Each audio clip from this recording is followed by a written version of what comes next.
অপর্ণার মায়ের চরিত্রে চিরদিনই তুমি যে আমার সিরিয়ালে সুচন্দ্রা বন্দ্যোপাধ্যায় গুরুত্বপূর্ণ চরিত্রে অভিনয় করছে। সম্প্রতি অসুস্থ হয়ে হাসপাতালে ভর্তি হয়েছেন তিনি।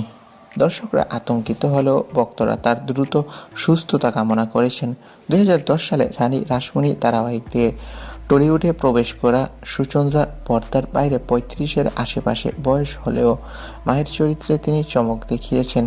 শুটের ফাঁকে তিনি নর্থ বেঙ্গলের হোমস্টেতে সময় কাটান, যা ব্যক্তিগত জীবনের অন্যতম আনন্দের বিষয় অভিনেত্রীর কাছে। তবে বর্তমানে অসুস্থ হয়ে হসপিটালে ভর্তি হয়েছেন তিনি। ঠিক কী হয়েছে তার সেটা এখনও জানা যায়নি। তবে আপাতত ছুটিতে রয়েছেন অভিনেত্রী।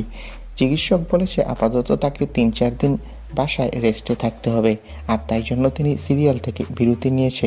তো বন্ধুরা, এই বিষয়ে তোমাদের মন্তব্য কি কমেন্ট বক্সে জানিয়ে দাও, আর আমাদের চ্যানেলটি সাবস্ক্রাইব করে রাখো। ধন্যবাদ ভিডিওটি দেখার জন্য।